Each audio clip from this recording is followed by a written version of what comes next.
E se Deus aparecesse para você agora em chamas, mas você tivesse que tirar os sapatos primeiro? Imagine a cena: um homem de 80 anos, fugitivo, cuidando de ovelhas no meio do deserto. Sua vida, um fracasso completo. Tentou ser herói e virou assassino. Fugiu do Egito com a roupa do corpo e agora, décadas depois, está ali, perdido, esquecido, pastoreando animais que nem eram seus. Esse homem era Moisés, e o que aconteceu naquele dia mudaria não apenas sua vida, mas o destino de milhões de pessoas para sempre. Você já parou para pensar por que Deus escolheu uma sarça? Uma planta seca, espinhosa, sem valor? Por que não uma árvore majestosa? Uma coluna de luz? Não. Ele escolheu algo que qualquer um ignoraria. Algo que, em condições normais, Moisés nem olharia duas vezes.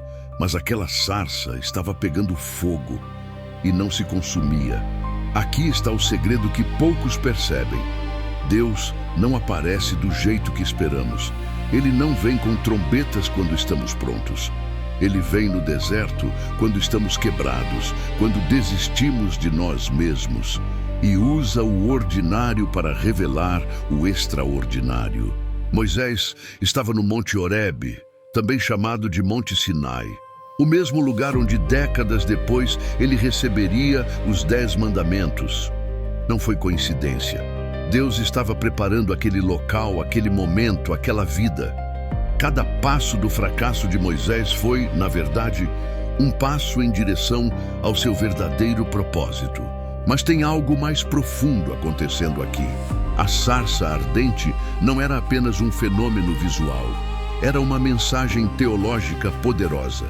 Aquele fogo representava a presença de Deus, o que os hebreus chamavam de Shekinah, a glória manifesta do Criador. E o fato de a sarça não se consumir, isso revelava a natureza de Deus. Ele é fogo que purifica, mas não destrói quem ele escolhe preservar. Você consegue sentir o peso desse momento? Um homem que passou 40 anos achando que sabia tudo, seguido de 40 anos achando que não sabia nada, está prestes a descobrir quem ele realmente é. E tudo começa com uma curiosidade, um desvio, uma decisão de se aproximar do incomum. E você? Você tem prestado atenção nas sarças ardentes da sua vida? Tira as sandálias dos pés, porque o lugar em que estás é terra santa. Essas palavras ecoaram no deserto e atravessaram milênios. Mas o que elas realmente significam? Por que Deus se importaria com os sapatos de Moisés? Esse detalhe carrega um simbolismo que a maioria das pessoas perde completamente. No mundo antigo, tirar as sandálias era um ato de humilhação e submissão. Era o que escravos faziam diante de seus senhores. Era reconhecer que você não tinha direitos, não tinha status, não tinha nada para oferecer. Moisés, o príncipe que foi criado no palácio do faraó, agora estava sendo chamado a se despir de qualquer resquício de orgulho ou autossuficiência. Mas tem mais. As sandálias carregavam a poeira do caminho, a sujeira do mundo. Tirar as sandálias era se separar simbolicamente de tudo que era comum e profano. Era dizer: estou entrando em outra dimensão, aqui as regras são diferentes, aqui eu sou diferente. Deus estava ensinando a Moisés uma lição fundamental. Você não pode carregar seu passado para o futuro que eu tenho para você. Você precisa deixar algo para trás. Suas conquistas, seus fracassos, sua identidade anterior. Tudo precisa ser depositado no chão antes que você possa avançar. E então Deus fala, não com trovões, não com uma voz aterrorizante, mas com uma declaração de identidade. Eu sou o Deus de Abraão, o Deus de Isaque e o Deus de Jacó. Por que isso importa? Porque Deus estava conectando Moisés a uma história maior. Ele não estava sozinho, ele não estava começando do zero. Ele era parte de uma aliança, de uma promessa, de um plano que vinha sendo tecido há gerações. Moisés escondeu o rosto. A Bíblia diz que ele teve medo de olhar para Deus. E aqui está uma verdade incômoda. A verdadeira presença de Deus não é confortável.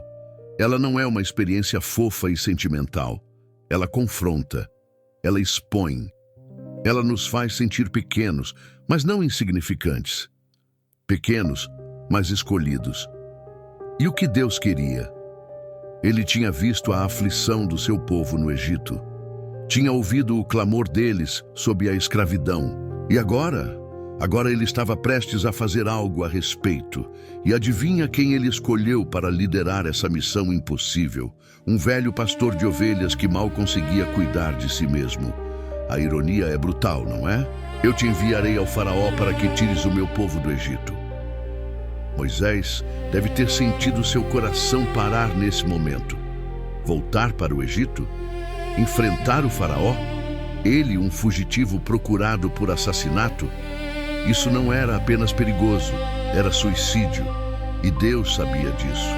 Mas aqui está o que torna essa missão ainda mais absurda. Moisés não era eloquente. Ele mesmo admite isso mais tarde. Eu sou pesado de boca e pesado de língua, ele protesta. Como ele poderia negociar com o homem mais poderoso do mundo? Como ele poderia convencer milhões de escravos a seguir um desconhecido? Como ele poderia liderar um êxodo quando mal conseguia liderar a si mesmo? A resposta de Deus é simples e devastadora. Eu estarei contigo. Não, você está qualificado. Não, você é capaz. Apenas, eu estarei contigo. E de alguma forma, isso deveria ser suficiente. Pense nisso. Deus não escolhe pessoas prontas. Ele escolhe pessoas dispostas. Ele não procura currículo, ele procura coração. Moisés tinha todas as desqualificações possíveis. Assassino, fugitivo, gago, velho, medroso. E mesmo assim, Deus disse, você é meu homem. Mas Moisés não estava convencido. Quem sou eu para ir ao faraó? Ele questiona. E essa é a pergunta errada. A questão nunca foi quem Moisés era. A questão era quem Deus é. Moisés estava olhando para si mesmo e vendo fraqueza. Deus estava olhando para ele e vendo potencial. E então acontece algo extraordinário. Deus revela seu nome. Eu sou o que sou. Ou em hebraico, IWH, Yahweh. Um nome que significa existência eterna, autoexistência. O ser que não depende de nada nem de ninguém. Deus estava dizendo, não importa o que você não é, eu sou tudo o que você precisa que eu seja. Esse nome mudaria tudo, porque não era apenas um rótulo, era uma garantia. Era a promessa de que o Deus que existe por si mesmo seria a força, a sabedoria, a provisão, a proteção de Moisés em cada passo impossível dessa jornada. Agora pare e reflita comigo. E se Deus está te chamando para algo impossível hoje? Comente abaixo. Qual é a sua sarça ardente? O que Deus tem colocado no seu caminho que parece incrível demais para ignorar? Moisés não aceitou imediatamente. Na verdade, ele fez 5 objeções diferentes a Deus, 5 desculpas, 5 razões pelas quais ele era a pessoa errada. E cada objeção revela algo profundo sobre nossa própria resistência ao chamado divino.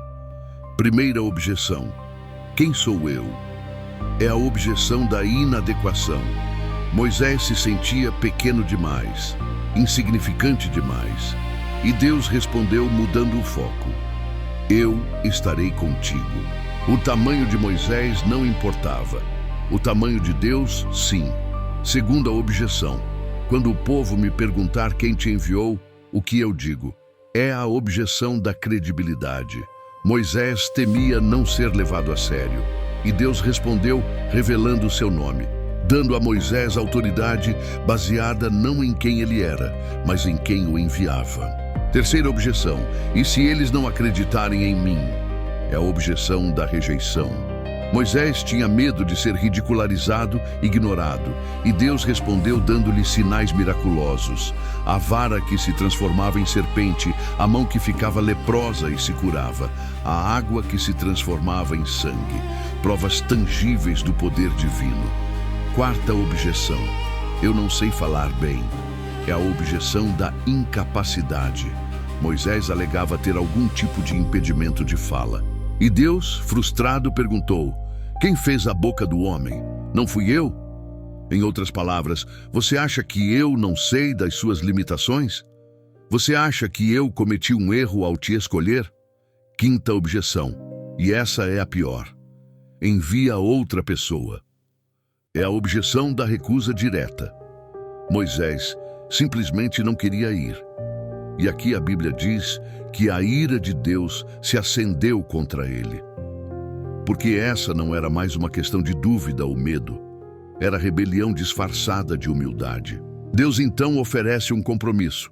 Seu irmão Arão falará por você. Mas repare, isso não foi uma bênção, foi uma concessão. Arão mais tarde causaria problemas enormes, incluindo o episódio do bezerro de ouro. As objeções de Moisés tiveram consequências. Aqui está a lição brutal. Quando resistimos ao chamado de Deus por medo ou insegurança, não apenas atrasamos nosso destino. Às vezes, complicamos a jornada e perdemos a plenitude do que Deus tinha planejado. Moisés era imperfeito, mas Deus não estava procurando perfeição. Ele estava procurando disponibilidade. A sarça ardente não era apenas um evento histórico, era uma profecia visual. Deixe-me explicar algo que vai explodir sua mente.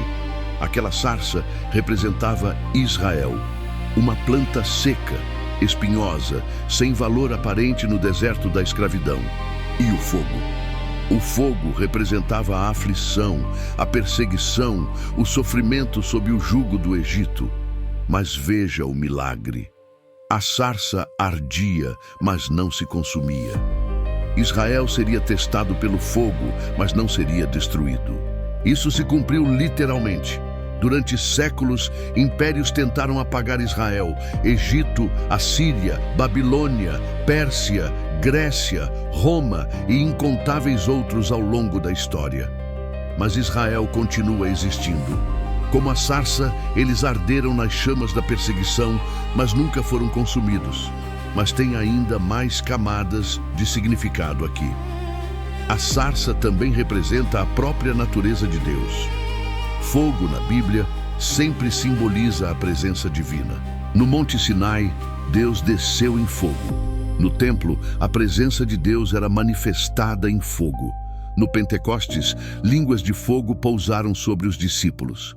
Fogo purifica, ilumina, aquece, protege, mas também pode consumir e destruir. A sarça ardente mostrava que Deus é fogo consumidor, mas com aqueles que Ele escolhe preservar, Ele é fogo que habita sem destruir. Pense nisso. Você pode estar perto de Deus e não ser aniquilado. Você pode carregar a presença divina e continuar existindo. Isso é graça. E há ainda uma dimensão messiânica aqui que poucos percebem. Séculos depois, Jesus se identificaria como Eu Sou, o mesmo nome revelado na sarça ardente. E ele seria descrito como a luz do mundo, um fogo que brilha nas trevas. Jesus é, de certa forma, a sarça ardente encarnada. Divindade habitando em humanidade. Fogo celestial em carne humana, sem consumir a forma humana. A sarça também nos ensina sobre Terra Santa. O que torna um lugar santo não é o lugar em si, mas a presença de Deus nele. Aquele era um deserto comum, mas quando Deus apareceu, tornou-se o lugar mais sagrado na terra naquele momento. Isso significa que qualquer lugar pode se tornar santo. Sua sala, seu quarto, seu carro. Quando Deus se manifesta, tudo muda. E finalmente, a sarça nos ensina sobre o chamado divino. Deus chama no deserto, no isolamento, quando estamos sozinhos com nossos pensamentos e nossas feridas. Ele não nos chama no palco. Ele nos chama no deserto. Moisés finalmente aceitou. Ele pegou sua vara, despediu-se de seu sogro Jetro, reuniu sua esposa e filhos e começou a jornada de volta ao Egito. Mas o caminho não seria fácil. Na verdade, seria quase fatal. há um episódio bizarro e perturbador que acontece nessa jornada de volta. A Bíblia diz que Deus encontrou Moisés numa estalagem e quis matá-lo. Isso mesmo, o homem que Deus acabou de chamar para libertar Israel estava prestes a morrer pelas mãos de Deus. Por quê? Porque Moisés não havia circuncidado seu filho. Ele negligenciou a aliança, o sinal que separava o povo de Deus de todos os outros povos. Moisés estava disposto a aceitar a missão, mas não estava disposto a viver pela aliança. E Deus estava dizendo: se você vai representar minha aliança diante do faraó, você precisa viver essa aliança em sua própria casa primeiro. Zipora, esposa de Moisés, teve que intervir. Ela circuncidou o filho ali mesmo, tocou os pés de Moisés com o prepúcio e disse: certamente és para mim um esposo sanguinário. Foi estranho, foi dramático, mas salvou a vida de Moisés. A lição? Obediência não é parcial. Você não pode dizer sim a Deus em público e não em privado. Moisés então se encontrou com Arão, irmãos que não se viam há décadas, e juntos eles voltaram para o Egito, o lugar dos traumas de Moisés, o lugar de seu maior fracasso, o lugar onde ele era procurado por assassinato. Imagine a coragem necessária. Cada passo em direção ao Egito era um passo contra todos os seus instintos de autopreservação. E quando eles chegaram, reuniram os anciãos de Israel e contaram tudo, mostraram os sinais, repetiram as palavras de Deus, e o povo acreditou. A Bíblia diz que eles se curvaram e adoraram, porque pela primeira vez em 400 anos havia esperança. Pela primeira vez, alguém falava em nome de um Deus que os via, que os ouvia, que se importava. Mas essa esperança seria testada de forma brutal nos dias seguintes. Pausa por um segundo. Você já teve que voltar para um Egito na sua vida? Um lugar de dor, de fracasso, de trauma? Deixe um like se você sabe como é difícil enfrentar o passado. E fique até o final, porque a história fica ainda mais intensa. Moisés e Arão estavam diante do homem mais poderoso do mundo conhecido. O faraó, considerado um deus vivo pelos egípcios, sentado em seu trono majestoso, cercado por riquezas inimagináveis. E dois pastores de ovelhas tiveram a audácia de entrar ali e dizer: assim diz o Senhor Deus de Israel, deixa ir o meu povo. A resposta do faraó foi previsível. Quem é o Senhor para que eu ouça a sua voz e deixe ir Israel? Não conheço o Senhor, nem tampouco deixarei ir Israel. Em outras palavras, seu Deus não tem autoridade aqui. Eu sou Deus aqui. Era o confronto entre dois reinos, o reino da escravidão versus o reino da liberdade, o reino da arrogância humana versus o reino da soberania divina. E o faraó fez o que todos os tiranos fazem quando desafiados. Aumentou a opressão. Ele ordenou que os israelitas continuassem fazendo a mesma quantidade de tijolos, mas agora sem receber palha. Eles teriam que buscar a palha por conta própria. Era uma crueldade calculada, uma punição coletiva para desencorajar qualquer esperança de liberdade. E o povo, esmagado sob o peso aumentado, voltou-se contra Moisés. Que Deus vos julgue por nos colocar nesta situação, eles disseram. Moisés, que arriscou tudo para obedecê-los, agora era odiado por aqueles que deveria libertar. Isso deve ter partido seu coração. Moisés então fez algo muito humano. Ele reclamou com Deus: por que trataste mal a este povo? Por que me enviaste? Desde que fui ao faraó para falar em teu nome, ele tem maltratado este povo e tu não tens libertado o teu povo. Era um grito de frustração, de decepção, de dúvida. E a resposta de Deus foi notável. Ele não repreendeu Moisés por duvidar. Em vez disso, ele disse: agora verás o que farei ao faraó. Pela mão poderosa, ele os deixará ir. Pela mão poderosa, ele os expulsará da sua terra. Deus estava dizendo: Eu permiti que as coisas piorassem porque isso faz parte do plano. O faraó precisa ser completamente humilhado. E quando eu terminar, ele não apenas deixará vocês irem, ele implorará para que vocês saiam. Aqui está uma verdade difícil. Às vezes, Deus permite que as coisas piorem antes de melhorarem. Não porque ele é cruel, mas porque a libertação completa requer a quebra total do sistema opressor. Meias medidas não funcionariam. O Egito precisava aprender quem realmente era Deus. O que aconteceu a seguir não foi apenas uma série de desastres naturais. Foi uma guerra teológica. Cada praga era um ataque direto a um deus egípcio específico. Deus estava sistematicamente destruindo o panteão egípcio, provando que ele sozinho era Deus. A água do Nilo se transformou em sangue, um ataque a Hapi, o deus do Nilo. Os egípcios adoravam o rio como fonte de vida. Deus o transformou em fonte de morte. Rãs invadiram tudo, um ataque a Heket, a deusa com cabeça de rã. Rãs eram sagradas, agora eram pragas. Piolhos surgiram da poeira. Os sacerdotes egípcios não conseguiram replicar isso e disseram: "Isto é o dedo de Deus." Até os mágicos reconheceram que algo maior estava operando. Moscas enxamearam, mas não na terra de Gósen onde Israel habitava. Deus estava fazendo distinção, proteção seletiva.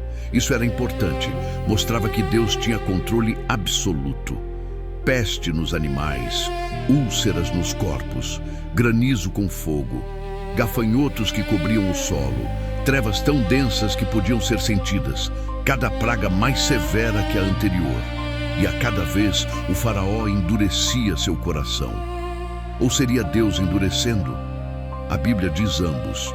O faraó escolhia resistir, e Deus confirmava essa escolha, preparando o palco para a libertação definitiva. Mas havia um padrão. Cada vez que Moisés anunciava uma praga, e ela acontecia exatamente como previsto, o faraó via o poder de Deus. Ele tinha todas as evidências, e ainda assim recusava se submeter. Por quê? Porque reconhecer Deus significaria abdicar de seu próprio status divino. E o orgulho humano prefere morrer a se curvar. Pense no absurdo disso. O país estava sendo destruído, a economia em ruínas, o povo sofrendo, até os conselheiros do faraó implorando: "Até quando este homem nos será um laço?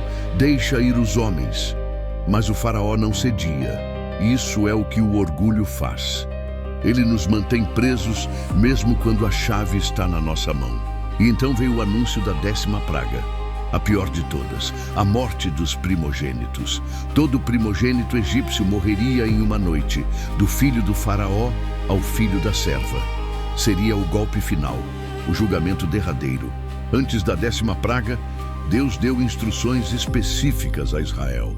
Eles deveriam sacrificar um cordeiro sem defeito, aplicar o sangue nos umbrais e nas vergas das portas, assar a carne e comê-la com pão sem fermento e ervas amargas. E deviam estar prontos para partir, calçados com bordões nas mãos, comendo apressadamente. Isso era a primeira Páscoa, e cada elemento tinha significado profundo. O cordeiro representava substituição. Uma vida inocente morrendo no lugar dos culpados. O sangue na porta era o sinal de proteção. Onde havia sangue, a morte passaria por cima. O pão sem fermento representava pureza e pressa. Não havia tempo para pecado ou demora. As ervas amargas lembravam o sofrimento da escravidão. E à meia-noite aconteceu. O anjo da morte passou pela terra do Egito. Em cada casa, sem o sangue do cordeiro na porta, o primogênito morreu. Do palácio à prisão, do rico ao pobre, um clamor de lamento ecoou por todo o Egito. O próprio filho do faraó estava morto. Mas em cada casa israelita onde havia sangue na porta, todos estavam seguros. A mesma noite, a mesma terra, mas destinos diferentes. Por quê? O sangue. Apenas o sangue fazia a diferença entre vida e morte. O faraó finalmente quebrou. Ele chamou Moisés e Arão ainda de noite e disse: "Saiam, Vocês e Israel vão, levem tudo e abençoem-me também. Era uma admissão de derrota total. O Deus homem estava implorando por misericórdia ao Deus verdadeiro, e Israel saiu. 600.000 homens, mais mulheres e crianças, mais uma multidão mista de outros povos que se juntaram a eles. Milhões de pessoas carregadas de ouro e prata que os egípcios lhes deram. Não roubaram, receberam como pagamento atrasado por 400 anos de escravidão. Israel não fugiu. Israel saiu com honra, com riqueza, com dignidade restaurada. A sarça ardente tinha cumprido seu propósito. O homem que viu o fogo no deserto agora liderava uma nação inteira para fora da escravidão. Agora pare e pense. O que é a sua porta que precisa ser marcada com o sangue da obediência? O que em sua vida precisa do sacrifício de rendição para que você seja libertado? Comente sua reflexão e compartilhe este vídeo com alguém que precisa ouvir esta história. A história da sarça ardente não terminou no deserto. Ela ecoou através dos milênios e continua reverberando hoje. Deixe-me mostrar por quê. Primeiro, ela nos ensina que Deus vê os invisíveis. Moisés era ninguém, um pastor esquecido no fim do mundo. Mas Deus o viu. Ele o conhecia, ele tinha planos para ele. Se você se sente esquecido, invisível, descartado pelo mundo, saiba disso. Deus não apenas vê você, Ele está se preparando para fazer algo extraordinário através de você. Segundo, ela nos ensina que nossas piores falhas não nos desqualificam. Moisés era um assassino, um fugitivo, um fracasso, e Deus o escolheu exatamente como ele era. Seu passado não determina seu futuro quando Deus escreve a história. Suas cicatrizes podem se tornar seus maiores testemunhos. Terceiro, ela nos ensina que Deus usa o ordinário, uma sarça, uma vara, um pastor gago. Deus não precisa de pessoas extraordinárias, Ele precisa de pessoas disponíveis. Ele transforma o comum em sagrado simplesmente pela sua presença. Quarto, ela nos ensina sobre o custo da obediência. Moisés teve que voltar para seu maior pesadelo. Teve que enfrentar rejeição, fracasso, dúvida. A sarça ardente foi linda, mas a jornada que seguiu foi brutal. Deus não promete facilidade, Ele promete presença. E, finalmente, a sarça ardente aponta para algo maior. Ela aponta para a cruz. Assim como a sarça ardia, mas não se consumia, Jesus carregou o fogo do julgamento divino, mas não foi destruído. Ele ressuscitou. Assim como o sangue do Cordeiro Pascal salvou os primogênitos, o sangue de Jesus, o Cordeiro de Deus, salva todos que creem. A Páscoa era uma sombra, Jesus era a realidade. A sarça ardente foi o começo de uma jornada de libertação que culminou em Jesus Cristo. Moisés tirou Israel da escravidão física. Jesus nos tira da escravidão espiritual. Moisés deu a lei. Jesus cumpriu a lei. Moisés apontou para a terra prometida. Jesus é a terra prometida. Então, aqui está a pergunta final. Você ouviu o chamado da sua sarça ardente? Deus está te chamando para sair do seu deserto, deixar sua zona de conforto, enfrentar seus gigantes? A sarça ainda arde, o fogo ainda chama, a missão ainda está disponível. Moisés tinha 80 anos quando tudo começou. Nunca é tarde demais, nunca é impossível demais, porque não se trata de você. Trata-se do Eu Sou que está com você. A sarça não se consumiu, e você também não será consumido se caminhar na presença dele. Este é o segredo da Bíblia que poucos entendem. Deus não está procurando perfeição, Ele está procurando rendição.